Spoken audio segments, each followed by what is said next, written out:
warahmatullahi wabarakatuh. Sobat guru, insan pendidikan dan pemirsa yang budiman, bertemu lagi dengan saya Hartuti dalam podcast Guru Purcell Gendu-Gendu Rasa. Kali ini kita sudah kedatangan tamu yang sangat spesial. Beliau adalah guru-guru yang luar biasa, yang penuh dengan inovatif.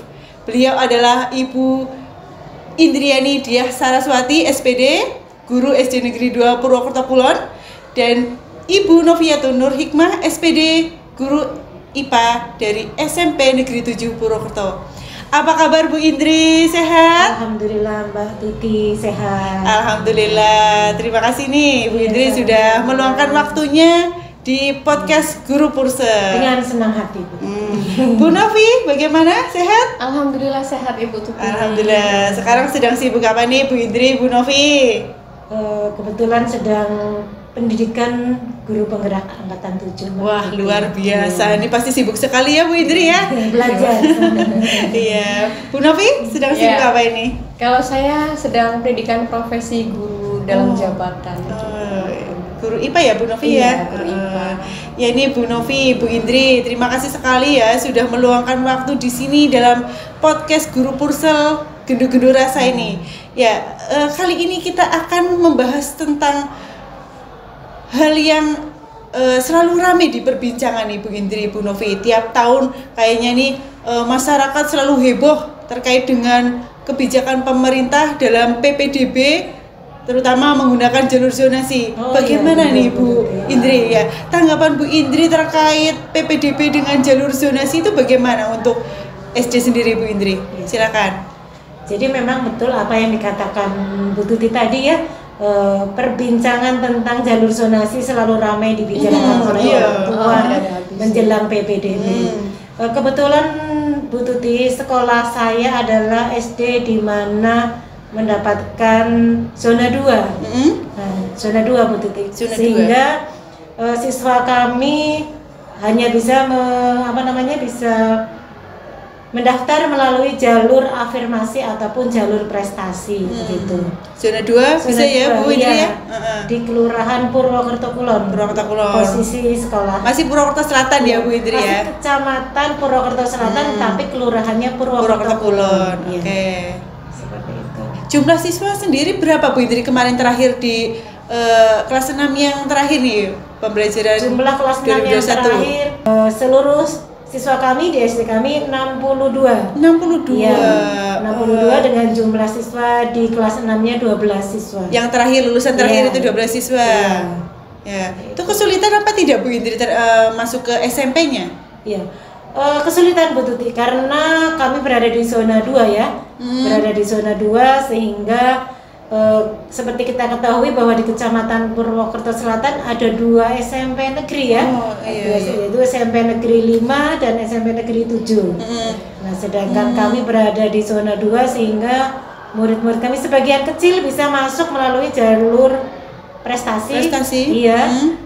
Dan yang sisanya zonasinya hanya zona 2 berapa persen gitu ya Bu? Berapa persen saja sehingga tetap dalam posisi intinya sulit begitu Baik Bu Indri, mungkin ini sebagai masukan untuk pemerintah ya, untuk bagaimana caranya bisa peserta didik yang lulusan dari SD lebih diperhatikan, lebih diberikan bagaimana sih untuk bisa mudah masuk ke SMP yang terutama dekat tapi terasa jauh ya Bu Indri karena memang tidak terdapat zona 1 begitu ya. Luar zona luar zona 1. Dekat tapi jauh. Dekat tapi jauh gitu ya Bu Indri. Baik Bu Indri, ini gambaran tentang zonasi di SD untuk ke SMP-nya begitu ya. Nah, untuk Bu Novi sendiri selaku pendidik di SMP Negeri 7 ini, bagaimana pendapat Bu Novi terkait kebijakan zonasi ini? Monggo Bu Novi. Ya, baik.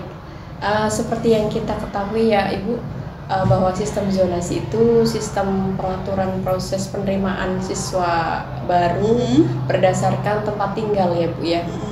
Nah, yang melatar belakangi itu dari pemerintah karena adanya pemikiran masyarakat yang beranggapan bahwa ada sekolah favorit ya, adanya sekolah favorit itu kan hanya pemikiran masyarakat saja ya, sebenarnya tidak ada sekolah favorit. Makanya pemerintah mengeluarkan kebijakan sistem zonasi Ya tujuannya yaitu untuk pemerataan pendidikan ya Bu Novi, pemerataan betul pendidikan sekali. gitu. Kalau dari segi SMP sendiri, kalau dari SMP 7 alhamdulillah sih memang ya karena negeri ya Bu ya, otomatis memang banyak yang berminat di sini, banyak yang berminat. Hanya saja mungkin ini ada tantangan saja bagi guru mungkin ya, yang tadinya kita hanya mengajar siswa yang homogen misalnya ya, sekarang kita tinggi begitu ya Bu Novi ya. Kita mengajar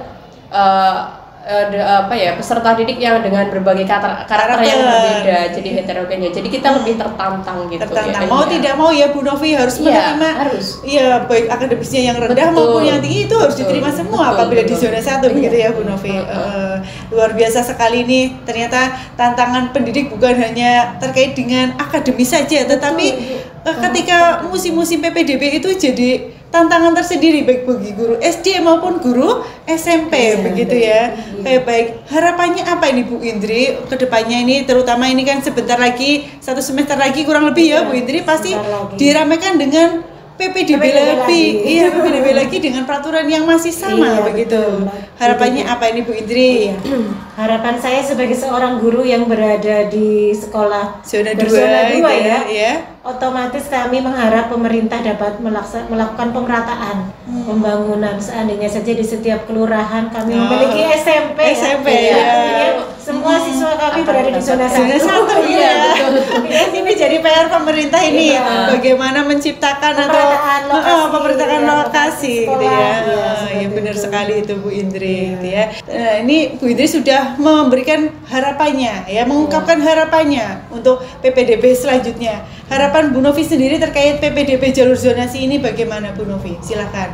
Kalau harapan saya lebih ke orang tua ya Ibu ya. Harapannya itu supaya orang tua itu tidak terlena dengan adanya sistem zonasi ini ya. Yang mereka mengandalkan mungkin tidak aman dan mereka tidak memikirkan nilai jadinya ya memang ada sisi kekurangannya di situ. Jadi motivasi peserta didik jadi rendah karena saya tidak usah belajar pasti karena besok juga saya dekat dengan SMP 7 pasti bisa diterima di SMP 7. Maka itu PR besar bagi orang tua di rumah, jadi tetap mengingatkan atau memotivasi anaknya supaya tetap belajar gitu ya, tidak mengandalkan zonasi kalau bisa ya. Jadi itu untuk mereka sendiri, pengembangan mereka sendiri supaya mereka bisa berkembang dan meningkat gitu ya. Tuh, marilah kita bersama-sama ya Bu Indri, Bu Novi untuk mewujudkan harapan pemerintah ya Bu ya. Mewujudkan pembelajaran ABA 21 ya.